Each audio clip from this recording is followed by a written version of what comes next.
ہمارے ایک بہت قریبی دوست تھے، آفیسر تھے، انہوں نے ایک مرتبہ اپنی بیٹی کا قصہ خود سنایا، نام بتانا مناسب نہیں ہے، بس آفیسر ہی سمجھ لیجئے۔ وہ مجھے کہنے لگے اللہ نے مجھے اتنی خوبصورت بیٹی دی، اتنی خوبصورت بیٹی دی کہ لاکھوں میں نہیں کروڑوں میں اتنی خوبصورت بچی کوئی نہیں ہوگی، کروڑوں میں۔ اتنا دودھ کی طرح اس کا سفید رنگ، اتنے پیارے اس کے بال، اتنا خوبصورت اس کی آنکھیں، جو اس کو دیکھتا تھا لٹو ہو جاتا تھا، ہر عورت اس کو آ کے دیکھتی تھی۔ کہنے لگا کہ میرے گھر میں عورتوں کا، محلے کی عورتوں کا مجمع لگا رہتا تھا، عورتیں کہتی تھیں کہ اس کے گھر کے قریب سے ہم گزرتی ہیں، ہمارا دل چاہتا ہے ہم اس بچی کو دیکھیں، ہم بچی کو دیکھنے کے لیے آئے ہیں۔ کہنے لگی وہ بچی ذہین بھی اتنی تھی کہ بلا کی ذہین، اس کو میڈیکل میں داخلہ مل گیا اور وہ میری بیٹی ڈاکٹر بن گئی، اور ڈاکٹر بھی ایسی کانفیڈنٹ تھی کہ سرجن ڈاکٹر بنی۔ کہنے لگا خوبصورت بھی تھی اور قابل بھی تھی، سرجن ڈاکٹر بھی تھی، اس کو ہاسپٹل میں ایک بہت اچھی جاب مل گئی۔ اب جب اس کی عمر 28 سال ہوئی تو میں نے اس کے لیے رشتے ڈھونڈنے شروع کیے۔ کہنے لگے رشتے کا نام لینا تھا کہ رشتوں کی تو بھرمار لگ گئی، ہمارے پاس اس بچی کے لیے 100 رشتے تقریباً آئے۔ اب ہم میاں بیوی پریشان تھے، کس کو ہاں کرے اور کس کو نہ کرے۔ یہ وزیر کا بیٹا ہے، یہ امیر کا بیٹا ہے، یہ فیکٹری والے کا بیٹا ہے، یہ بزنس مین کا بیٹا ہے، اور بڑے بڑے نامی گرامی خاندانوں کے رشتے بیٹی کے لیے۔ ہم چاہتے تھے کہ کوئی رشتہ فائنل کر دیں، مگر میری بیٹی کے اندر عجب اور تکبر بہت تھا، جو رشتہ آتا وہ کوئی نہ کوئی اس کے اندر عیب نکال دیتی۔ یہ لڑکا تو دیہاتی نظر آتا ہے، میں اس سے شادی نہیں کروں گی۔ اور کئی مرتبہ کہتی لڑکا تو ٹھیک ہے، ڈاکٹر ہے، مگر اس لڑکے کی ماں دیہاتی ہے، میرا گزارا نہیں ہوگا۔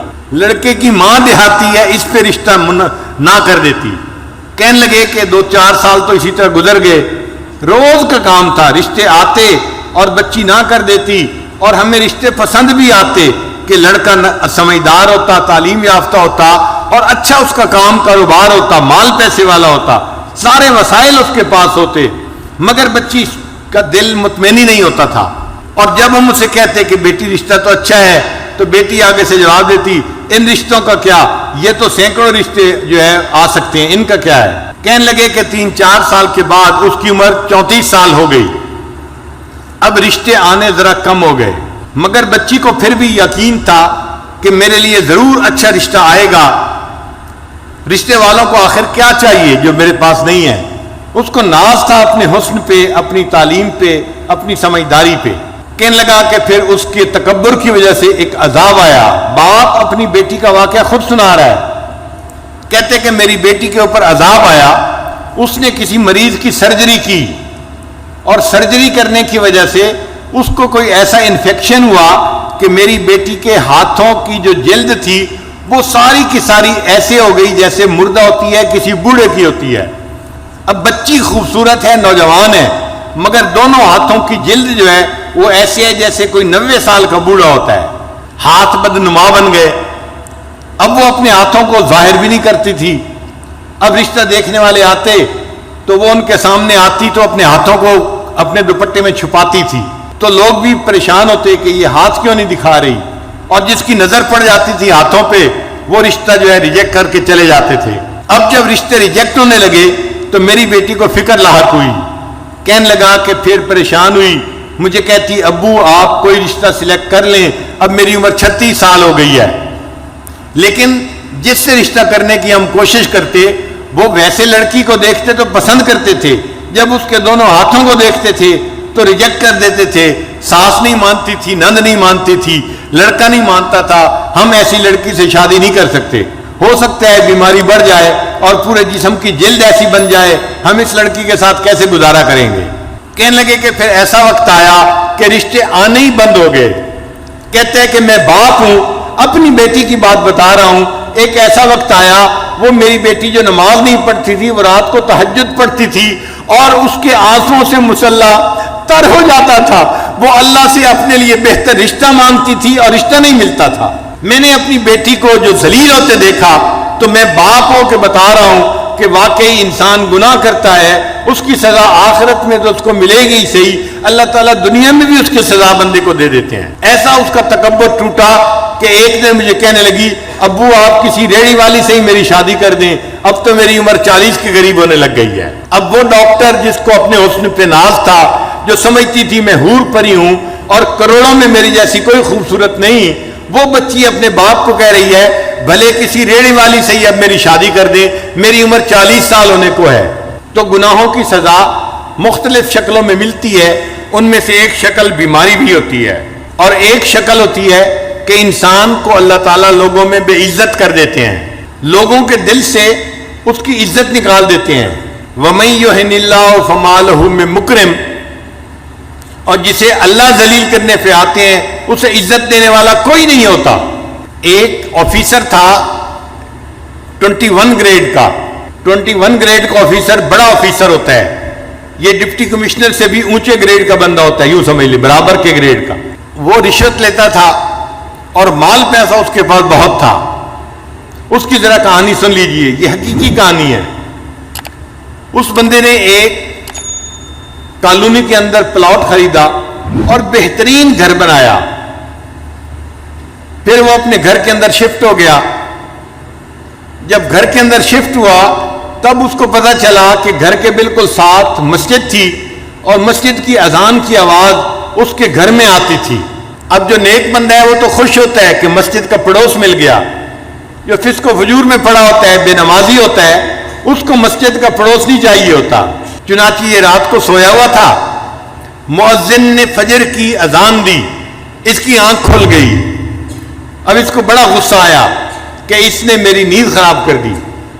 صبح اٹھا تو اس نے مؤذن کو بلوایا اور مؤذن کو کہا کہ تم فجر کی اذان سپیکر پہ مت دیا کرو، میری نیند خراب ہوتی ہے۔ مؤذن نے جا کے محلے کے لوگوں کو بتایا، انہوں نے کہا کہ بھائی ہم تو بوڑھے ہیں، گھڑی کا ٹائم دیکھ نہیں سکتے، ہم تو اذان کی آواز سنتے ہیں فجر میں تو مسجد میں آتے ہیں، اگر آفیسر صاحب کو پرابلم ہے تو یہ اپنا گھر مسجد سے دور کہیں جا کر خرید لیں، کیوں انہوں نے قریب خریدا ہے؟ یہ جگہ بدلے، مسجد تو نہیں بدل سکتی، تم اذان کی آواز دو سپیکر پہ۔ تو مؤذن نے اگلے دن پھر سپیکر پہ اذان دے دی۔ اب اس بندے کی جب پھر نیند خراب ہوئی، اس کو بڑا غصہ۔ میں نے مؤذن کو بلا کے کہا بھی تھا اذان کی آواز نہ دینا فجر کے وقت میں سپیکر پہ، اس نے میری بات نہیں مانی۔ اس نے دن میں اس مؤذن کو بلایا اور اس کو پھر اس نے ایک تھپڑ لگایا۔ میں نے تجھے نہیں کہا تھا، تجھے میری بات سمجھ نہیں آئی تھی، میں فارسی بول رہا تھا، تو کیوں نہیں سمجھا، کیوں تو نے اذان دی؟ اب مؤذن کو جو تھپڑ پڑا وہ بیچارہ تو صبر کر گیا، مگر اللہ کا نظام حرکت میں آ گیا۔ اب اس آفیسر کے اوپر پکڑ آئی، اور وہ پکڑ کیسی تھی کہ اس کے دونوں بازوؤں کے اوپر فالج کا اٹیک ہو گیا اور دونوں بازو اس کے یوں سینے کے اوپر لگ گئے۔ اب بازو لمبے بھی نہیں کر سکتا اور بازو یہاں پر ہیں اور وہ کام بھی نہیں کر سکتا۔ جب کام نہیں کر سکتا تو دفتر والوں نے اس کی نوکری سے چھٹی کروا دی۔ وہ جو رشوت کا پیسہ آ رہا تھا، ایک پائپ لائن لگی ہوئی تھی پیسے کی، وہ سب ختم ہو گئی۔ اب یہ گھر میں پڑ گیا، بیوی خدمت کرنے لگی، مگر مزاج افسرانہ تھا، شاہانہ تھا۔ بیوی کھانا لاتی، اس میں عیب نکالتا، گرم نہیں، نمک ایسے نہیں، فلاں ایسے نہیں، ہر چیز میں عیب۔ اب بیوی بھی تنگ آ گئی کہ میں سارا دن خدمت بھی کرتی ہوں اور چھوٹی چھوٹی باتوں پہ یہ اتنا غصہ بھی کرتے ہیں اور بچوں کے سامنے مجھے ڈانٹتے ہیں، ذرا ذرا سی بات پہ یہ بیوی کو گالیاں دینے لگ جاتے۔ 1 سال بیوی نے گزارا کیا، پھر ایک دن بیوی نے کہا کہ دیکھیں میں نے 1 سال آپ کی بیماری میں آپ کی دن رات خدمت کی ہے، میں انسان ہوں، میں تھکی ہوئی ہوتی تھی، آپ کی خدمت کو ترجیح دیتی تھی، آپ نے میری خدمت کی قدر نہیں کی، آپ نے بچوں کے سامنے مجھے گالیاں دیں، میں خاندانی لڑکی ہوں، میں اتنی گری پڑی لڑکی نہیں کہ آپ مجھے بات بات پہ گالیاں دیں، میں اپنے بچوں کو لے کے جا رہی ہوں، آپ جانے، آپ کا کام جانے۔ تو ماں نے اپنے بچوں کو لیا اور اپنے ماں باپ کے گھر چلی گئی۔ اب یہ اکیلا پڑا ہوا ہے، گھر میں کوئی کھانا پوچھنے والا نہیں، دینے والا نہیں۔ ہمسائے میں بھائی رہتا تھا، بھائی کو پتا چلا تو بھائی اس کو گھر لے کے گیا اور اس نے اپنے بھائی کو کہا کہ دیکھو اب تم میرے چھوٹے بھائی ہو، میں نے ساری عمر تمہارے ساتھ اتنا احسان کیا ہے، تم میری خدمت کرو، میں تمہارے باپ کی جگہ ہوں۔ تو بھائی گھر لے کے چلا گیا، اس نے اپنے بیوی بچوں کو کہا کہ میرے بھائی کی خدمت کرو، یہ بیمار ہے۔ مگر جو مزاج بگڑا ہوا ہوتا ہے وہ تو ہر جگہ بگڑا ہوا ہوتا ہے۔ اب بھائی کے گھر میں بھی اس کا حال یہی کہ بھابھی چائے لے کے آئی، یہ تو گرم نہیں ہے، اور تمہیں تو سلیقہ نہیں ہے، تمہیں تو فلاں نہیں ہے۔ تو بھابھی اس کی باتیں کیسے برداشت کرتی؟ اس نے چند دن دیکھا، چند دن کے بعد اس نے اپنے خاوند کو کہا یا تو تم بھائی کو گھر پہ رکھ لو یا پھر مجھے گھر پہ رکھو، ورنہ میں گھر سے جا رہی ہوں۔ اب بھائی کو اپنا گھر بھی ٹوٹتا نظر آیا۔ ایک دن بھائی نے آ کے اس کو سمجھایا، میری بیوی آپ کی خدمت کرتی ہے، میرے بچے آپ کی خدمت کرتے ہیں، آپ ان کو کیوں ڈانٹتے ہیں، کیوں ان سے غصے ہوتے ہیں؟ اس نے بھائی کو بھی جو ہے وہ سنانی شروع کر دی، تم رن مرید ہو، تم بیوی کے جو ہے وہ جو ہے غلام ہو، تم کوئی انسان ہو، تم مرد ہو، تمہارا یہ حال ہے، تمہارا یہ حال ہے۔ اب جب اس نے بھائی کو اس کے بچوں کے سامنے ڈانٹا تو بچوں نے اپنے باپ سے کہا ابو جی اس بھائی کو یہاں سے چھٹی کراؤ۔ بھائی کو بھی غصہ آیا، تقریباً دن کے کوئی 9 بجے تھے، گرمی کا موسم تھا۔ اس نے اپنے بچوں کے ساتھ اس کی چارپائی کو اٹھایا اور اٹھا کے اس کو باہر جا کر گلی کے اندر رکھ دیا۔ سڑک تھی دروازے کے اوپر، اب یہ سڑک کے کنارے پڑا ہوا ہے اور اس کی جو ہے وہ پوچھنے والا کوئی نہیں، اس کو کھانا دینے والا کوئی نہیں۔ جب سورج اور بلند ہوا تو گرمی بھی تھی، پسینہ بھی تھا، اور اللہ کی شان دیکھیں، اس دوران اس کو ٹانگوں پہ فالج ہوا اور اس کی ٹانگیں بھی جیسے ہاتھ سینے پہ لگے ہوئے تھے، ٹانگیں بھی سینے کے ساتھ لگ گئیں۔ اب یہ گوشت کا لوتھڑا بن گیا، نہ ہاتھ ہلا سکتا ہے نہ پاؤں ہلا سکتا ہے، صرف دیکھ سکتا ہے، بول سکتا ہے، سڑک کے کنارے پڑا ہوا ہے۔ اب اس کو بھوک لگی ہوئی ہے چونکہ 1-2 دن سے اس نے کھایا نہیں تھا۔ اب جب اس نے آتے جاتے لوگوں کو دیکھا تو لوگوں سے بھیک مانگنی شروع کر دی، اللہ کے نام پہ مجھے دے دو، میں بھوکا ہوں، مجھے بہت بھوک لگی ہوئی ہے۔ جس اللہ کا نام سننا اس کو گوارا نہیں تھا، اذان ہوتی تھی اس کی نیند خراب ہوتی تھی، آج سڑک کے کنارے پڑے اسی اللہ کے نام پہ لوگوں سے بھیک مانگ رہا ہے، مجھے اللہ کے نام پہ کچھ دے دو۔ ایک کالج کا لڑکا جا رہا تھا، اس نے اس کو 10 روپے نکال کے دیے۔